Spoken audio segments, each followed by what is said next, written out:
ఓం గం గణపతియే నమః. అందరికీ నమస్తే. ఎలా ఉన్నారు అందరూ? ఇదైతే నా ఫస్ట్ లాంగ్ వీడియో అనమాట. వినాయకుడి వీడియోతోనే మొదలవుతుంది. లాంగ్ వీడియోస్ అనేవి ఇక్కడ నుంచి పెడతాను కూడా డైలీ. అలాగే మీరు షార్ట్స్లో మీరు అంత ఆదరిస్తున్నారో లాంగ్ వీడియోస్ కూడా మీరు అంతే ఆదరిస్తారని మనస్ఫూర్తిగా కోరుకుంటున్నాను. ఈ వీడియో ఏంటంటే సంకష్టహర చతుర్థి రోజు తీసిన వీడియో అనమాట. అనుకోకుండా మొదటి వీడియో కూడా ఇదే అవుతుంది. నాకు రీసెంట్గా బాగాలేదు కదా, అందుకే మెడిసిన్ వేయాలని ఆ రోజు నేనైతే ఉపవాసం అయితే ఉండలేదు. ప్రతి సంవత్సరం అయితే ఉంటాను. సంకష్టహర చతుర్థి రోజు మా ఊర్లో వినాయకుడి టెంపుల్ ఉందనమాట. ఆ టెంపుల్లో మార్నింగ్ అభిషేకం చేస్తారు, ఈవినింగ్ అయితే హోమం ఖచ్చితంగా ప్రతి నెల చేస్తారనమాట. భక్తులతో చేయిస్తారు హోమం. మాకైతే ఇప్పుడు సెలవులు ఇచ్చారు. నెక్స్ట్ జూన్ 1 నుంచి అయితే కాలేజ్. ప్రతి సంవత్సరం నేను కాలేజ్ మొదలవక ముందు ఖచ్చితంగా ఈ హోమం అయితే చేస్తాను. హోమం చేస్తే చాలా చాలా మంచిది. అలాగే ఆ రోజు ఉపవాసం ఉంటే కూడా చాలా చాలా మంచిది. నాకు ఇది ఒక సెంటిమెంట్ అనమాట. కాలేజ్కి వెళ్ళక ముందు ఖచ్చితంగా హోమం చేయడం అనేది. ఏదైనా వినాయకుడు దయ కదా, విఘ్నాలు లేకుండా చూసుకుంటే అదే చాలు. హోమం కోసం అయితే ఇక్కడ నేను ప్రిపరేషన్ చేస్తున్నాను. హోమంలో వేయడానికి అలాగే ప్రసాదం చేయడానికి అయితే నేను ఇక్కడ ఉండ్రాళ్ళు అయితే చుడుతున్నాను. హోమంలో ఎందుకు అని అనుకుంటున్నారు కదా, హోమంలో కూడా ఈ ఉండ్రాళ్ళు అనేవి వినాయకుడికి చాలా చాలా ఇష్టం కదా. అవి మనం 108 చేసుకుని రెడీగా ఉంచుకోవాలన్నమాట. అక్కడ పంతులు గారు అయితే హోమంలో ఒక్కొక్కటి ఏమంటారు, ఆయన ఒక మంత్రం చదువుతుంటే మనం ఒక్కొక్కటి వేయాలన్నమాట. ఇంకా ప్రసాదంకి అయితే ఇక్కడ నేను పప్పు ఉడకబెట్టేశాను. మెత్తగా ఉడకబెట్టాలి, అప్పుడు బాగుంటుంది. అలాగే పక్కన పాకం అయితే రెడీ చేస్తున్నాను. ఈ పాకం ఎలా ఉండాలంటే కొద్దిగా మనం వాటర్లో వేస్తే మనకు చెయ్యికి ఒక ముద్దలా తగలాలన్నమాట. అప్పుడు పాకం రెడీ అయిపోయినట్టు. అదనమాట ఇక్కడైతే రెడీ చేస్తున్నాను. నేనైతే మొదటిసారి చేయడం, అంతకు ముందు ఒకసారి చేశాను కానీ అంత గుర్తులేదు. ఎప్పుడు ఒక 2-3 ఇయర్స్ బ్యాక్. ఇప్పుడైతే కొద్దిగా మా అమ్మకి మళ్ళీ అడిగి చేస్తున్నాను అనమాట. సో ఎలా వస్తుంది ఏంటో అని చాలా చాలా భయపడిపోయాను. పర్లేదు, చాలా బాగా వచ్చాయి. ఇంక ఈ ఉండ్రాలు చేసాం కదా, ఈ ఉండ్రాళ్ళు వేసేయాలి. ఆ ఉండ్రాలు వేసాక కొద్దిసేపు మనం గరిటతోని దేనితోని కలపకూడదు. జస్ట్ ఇలా కుదపాలన్నమాట. ఒక 2 చేతులతో పట్టుకొని కుదపాలి. కుదిపితే ఆ పాకమంతా కొద్దిగా వాటిలోకి వెళ్తాయి అనమాట. ఒక ప్రసాదం అయితే రెడీ అయిపోయింది. ఇంకొక ప్రసాదం మా అమ్మ సాయంత్రం తెస్తానులే, నువ్వు వెళ్ళు అన్నది. లోగా నేను రెడీ అయిపోయాను మొత్తము. ఇంకా రెడీగా అన్ని సర్దుకున్నాను అనమాట. ముందే ఈ ప్రసాదం అవుతుండగా ఒక్కొక్కటి సర్దేసుకున్నాను. ఇలా హోమం కావాల్సినవన్నీ సర్దేసుకున్నాను అనమాట. హోమంలో నేను ఒక్కదాన్ని కూర్చుంటున్నాను, మా ఫ్యామిలీలో ఎవరో కూర్చోట్లేదు. హోమంలో నెయ్యిలు, అలాగే అటుకులు, హోమం పుల్లలు ఇవన్నీ బోల్డ్ అని ఉంటాయి. ఇవన్నీ ముందు రోజే తెప్పించేసుకున్నాను. ఇదిగోండి 108 ఉండ్రాళ్ళు అనమాట. అవి హోమంలో వేయడానికి.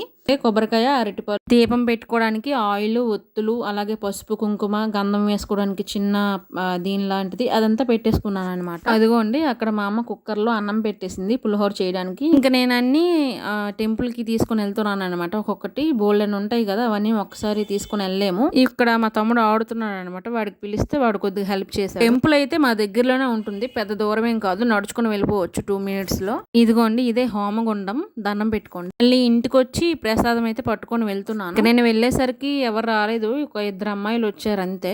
ఇక్కడ నేను ప్రదక్షిణాలు అయితే చేస్తున్నాను. ఒక 5 times చేశాను.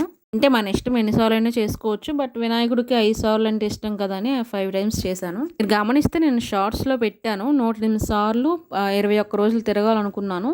బట్ అది 8 days అయ్యిందనమాట. ఇంకా చాలా రోజులు ఉన్నాయి, అవి కూడా పూర్తి చేసేయాలి. ఇంక నేను వేగంగా వెళ్ళిపోవడం చాలా మంచిదయింది, ఎందుకంటే ఉత్తర సైడ్ కూర్చోడానికి అయ్యింది. అలాగే ఇంకా పంతులు గారికి కూడా ప్లేస్ లేదనమాట కూర్చోడానికి, ఎందుకంటే ఆ రోజు బుధవారం సంకష్టహర చతుర్థి పడింది. అందుకు చాలా మంది హోమం చేయడానికి చాలా ఇష్టపడతారనమాట. అలా కూర్చునిపోయాము. ఇంకా హోమం కూడా స్టార్ట్ అయిపోయింది, దీపం పెట్టేసామన్నారు. మా ఊర్లో ఏంటంటే నవరాత్రులు జరుగుతాయి కదా, వినాయక చవితి నవరాత్రులు. ఆ 9 రోజులు కూడా చాలా చాలా బాగా చేస్తారు. చాలా అంటే ఎప్పుడెప్పుడు వెళ్తామా, సాయంత్రం ఎప్పుడెప్పుడు అవుతుందా అన్నట్టు ఉంటుంది అనమాట. అక్కడ దశవిధ హారతులు, ఇదిగోండి ఇవే ఇస్తారనమాట దశవిధ హారతులు. హోమం అయిపోయాక వెంటనే కొబ్బరికాయ కొట్టేయమంటారు. ఆ తర్వాత వెంటనే దశవిధ హారతులని ఇస్తారనమాట వినాయకుడికి. హోమం అయినప్పటికీ ఒక 1.5 hour 1 hour పట్టేస్తుంది అనమాట దగ్గర దగ్గర. సో ఇలా అయితే జరుగుతుంది మా హోమం. చాలా చాలా బాగుంటది హోమం జరిగినప్పుడు కూడా. అంటే ఆ స్మెల్ ఉంటది కదా హోమం జరిగేటప్పుడు, ఆ పొగ స్మెల్ అవి మనం పీల్చితే చాలా చాలా మంచిదంట ఒంటికి కూడా. ఇదిగోండి ఇప్పుడు లాస్ట్ అయిపోయింది హోమం అనేది. ఇప్పుడు పూర్ణాహుతి ఇస్తారనమాట. చాలా చాలా బాగుంటుంది ఈ ఘట్టం కూడా. పూర్ణాహుతి ఆయన స్వాహ అన్నప్పుడు హోమంలో మనం అవన్నీ వేసేయాలన్నమాట. సో ఇది నాకైతే చాలా చాలా ఇష్టం. ఆ 9 రోజులు అంటే నవరాత్రులు 9 రోజులు కూడా నేను ఇక్కడ ఉండట్లేదు కానీ 2 ఇయర్స్ నుంచి. అంతకుముందైతే ప్రతి సంవత్సరం కూడా 9 రోజులు వెళ్ళేదాన్ని. ఇంకొకటి ఏంటంటే అక్కడ పాటలు పాడమనేవాళ్ళు. హోమం అంతా అయిపోయిన తర్వాత, పూజ అంతా అయిపోయిన తర్వాత 9 రోజులు 9 పాటలు పాడేదాన్ని. అంటే సో అక్కడైతే హోమం అయిపోయింది, పూర్ణాహుతి అయిపోయింది. ఇక్కడ కొబ్బరికాయ కొట్టాలన్నమాట. 5 టైమ్స్ తిరిగి కొబ్బరికాయ కొట్టేసి రావాలి. వచ్చాక ఇక్కడ అష్టోత్తర శతనామాలతో పూజ అంతా చేసి వినాయకుడికి గరికతో అలాగే పువ్వులతో హారతులు ఇస్తారు. నేను ఆ హారతులు షార్ట్స్లో పెట్టాను. మీరు ఎవరైనా చూడాలనుకుంటే షార్ట్స్లో చూడండి. ఇక్కడ హారతులు అయిపోయాక వెంటనే మంత్రపుష్పం చదువుతారు. ఆ తర్వాత ఎవరైనా పాటలు పాడాలనుకుంటే పాడొచ్చు. సో నేనైతే ఆ రోజు 3 సాంగ్స్ పాడాను. ఒక పక్క నా పాట అవుతూ ఉంటే ఇంకొక పక్క ఇదిగోండి ప్రసాదాలు అయితే పంచేస్తున్నారు. ప్రసాదం అయితే ఇక్కడ పులిహోర అలాగే ఏదో ఒక స్వీట్ పెట్టినట్టున్నారు. మేము తెచ్చిన ఉండ్రాళ్ళు. ఇంకా ఎవరెవరు ఏం తెచ్చారో ఇంక నేనైతే ఏం చూడలేదు.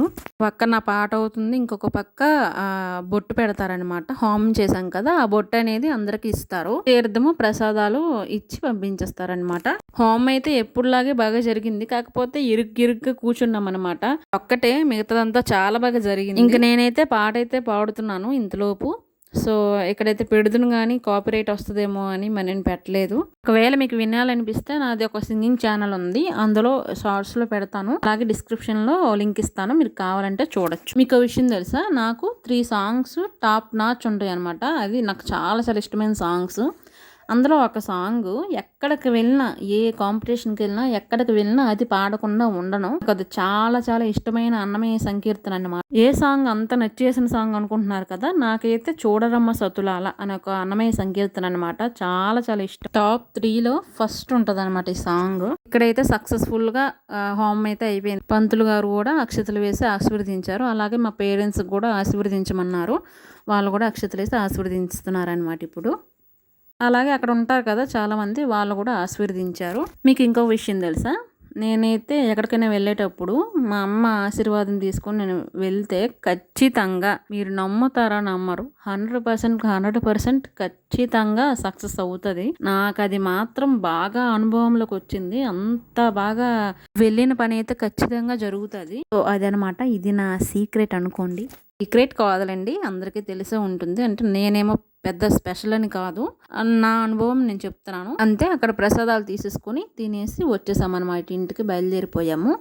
సో ఇంటికి వచ్చాక కొద్ది పులిహోర ప్రసాదాలు తీసుకున్నాము. ఈ వీడియో మీకు నచ్చితే like, share and comment and subscribe. అంతే వీడియో, బాయ్ బాయ్.